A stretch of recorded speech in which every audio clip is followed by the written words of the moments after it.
पहला वार नहीं करती, पर अगर एक गाल पर पड़े तो दूसरा गाल भी आगे नहीं करती। जब जब घर की इज्जत बचाने की बात आई है, मैंने लाठी उठाई है।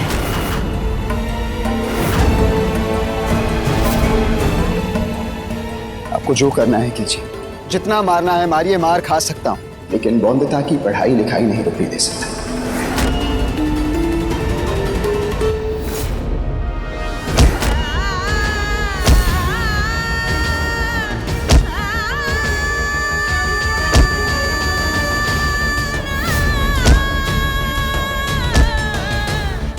आप इस समय यहाँ से चले जाइए सका बाबू।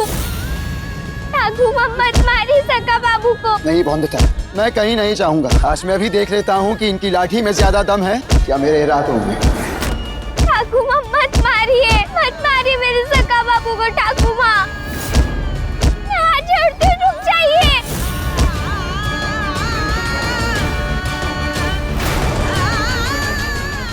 अंदर लेकर जाओ इसे।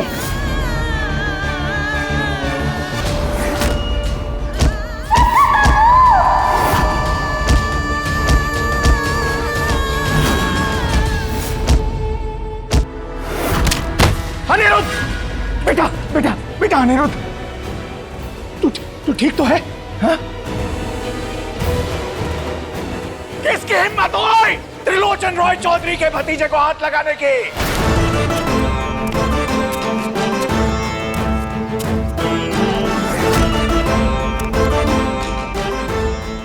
मेरी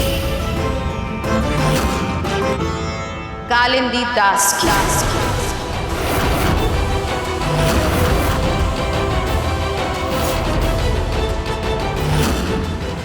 कालिंदी?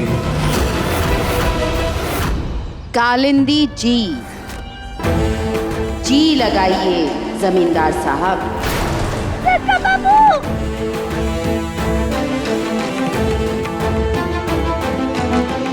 काका, ये बौंदता की ठाकुर माँ है। कहिए इनसे, समझाइए इन्हें कैसा है बौंदता और मेरा रिश्ता। कुछ कहिए काका। बोलिए ना जमींदार साहब। जबान में मरोड़ आ गई, चिमटा लेकर सीधा कर दूं?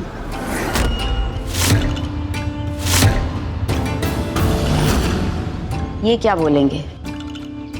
मैं बताती हूँ। बहुत अच्छी तरह जानते हैं हम एक दूसरे को। सालों पुरानी बात है। सालों पुरानी बात है ना? जमींदार साहब बहुत बीमार पड़ गए थे। जान पर बनाई थी इनकी, जान पर बनाई थी ना। मैंने दवा देकर इनकी जान बचाई। बचाई थी ना जान।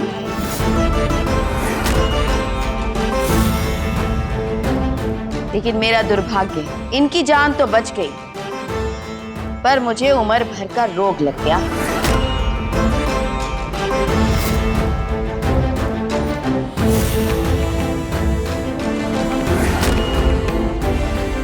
आप तो बड़े जमींदार हैं, भूल सकते हैं दूसरे का एहसान, पर मैं नहीं भूलती। चाहे वो एहसान किसी और ने मुझ पर किया हो या मैंने किसी और पर। क्यों जमींदार बाबू, याद आया कुछ?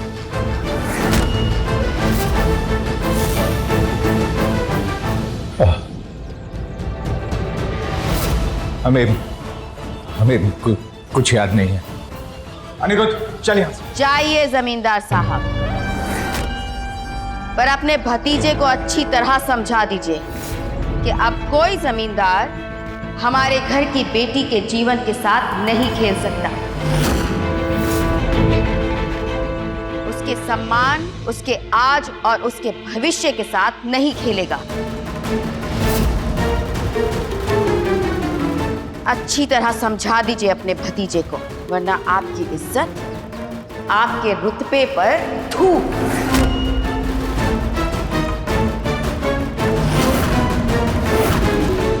इनसे कुछ मत कहिए ठाकुर माँ, मैं बहुत सम्मान करती हूँ इनका। आपके सामने हाथ जोड़ती हूँ मैं, कुछ मत कहिए। मुझे बस एक बार अपने सखा बाबू से मिलने दीजिए।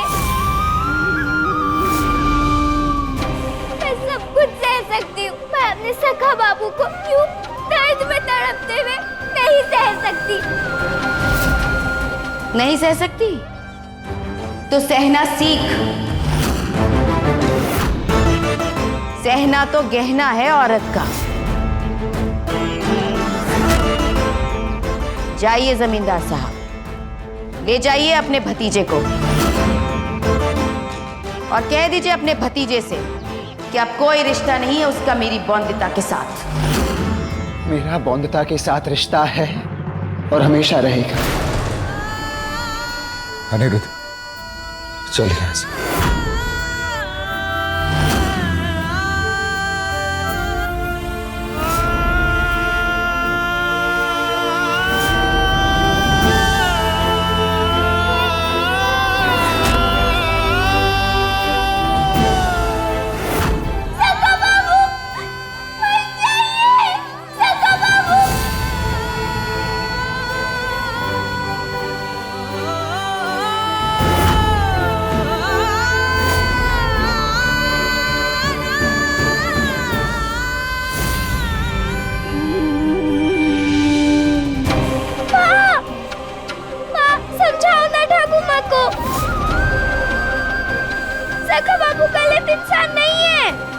थोड़ी बात थोड़ी लात, तभी समझे औरत जात।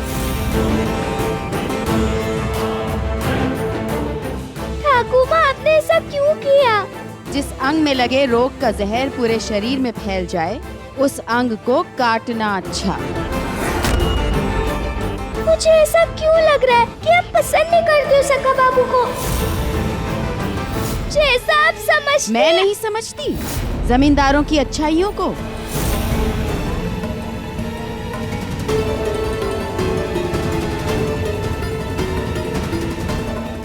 इधर आ।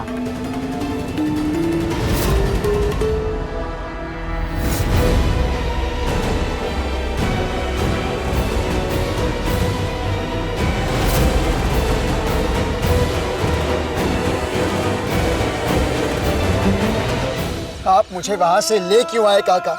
क्यों चुप रहे आप जब उन्होंने मुझे बौंदिता को मिलने से मना किया? काका, क्या वो मुझे बौंदिता से दूर रख सकती हैं? क्या वो मुझे बौंदिता को मिलने से मना कर सकती हैं? क्या कोई भी मुझसे कह सकता है कि मैं बौंदिता से मिल सकता हूं या नहीं? कुछ कहिए काका।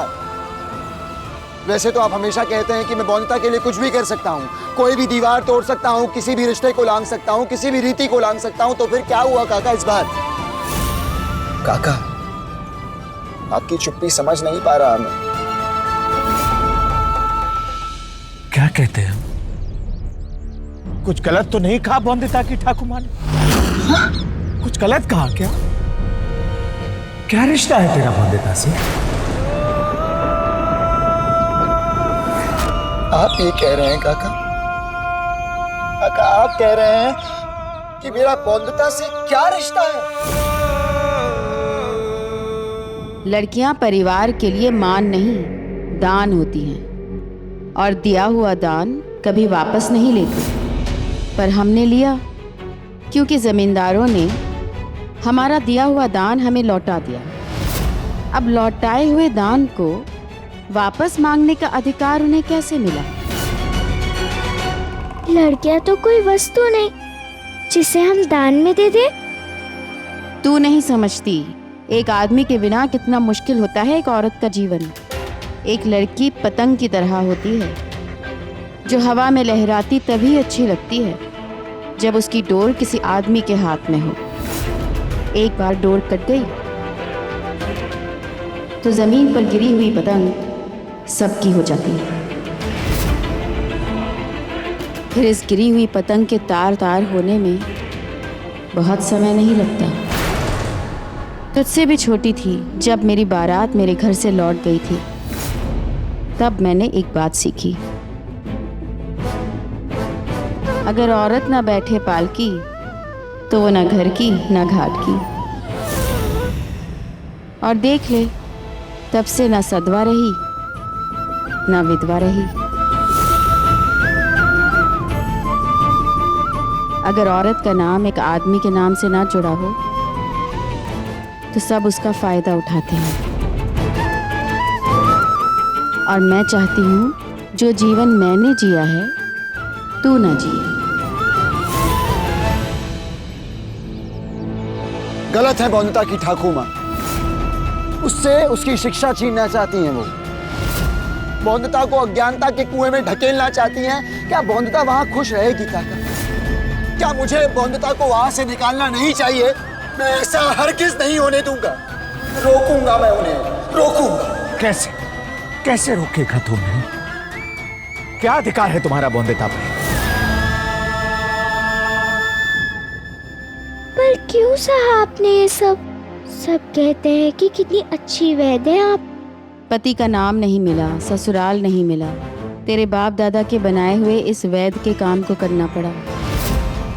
तेरे बाबा काका सब छोटे थे, पर तेरे दादा तो भगवान के पास चले गए। तभी तो वैद्य बनकर परिवार को पालने की जिम्मेदारी मुझ पर आ गई। उस समय दवाइयों का ज्ञान मेरा गुण नहीं, मेरी मजबूरी थी। अपने हुनर को अपनी मजबूरी का नाम क्यों दे रही हैं आप? मेरे सखा बाबू कहते हैं कि आदमी और औरत एक समान होते हैं। पढ़ाई और बुखार जब लड़की जात के दिमाग पर चढ़ जाए तो आहिस्ता आहिस्ता ही उतरता है। पर अब बात से समझे या लात से, तुझे संस्कार और रीति रिवाज तो सिखाने पड़ेंगे। थोड़ी बात थोड़ी लात, तभी समझे औरत जात।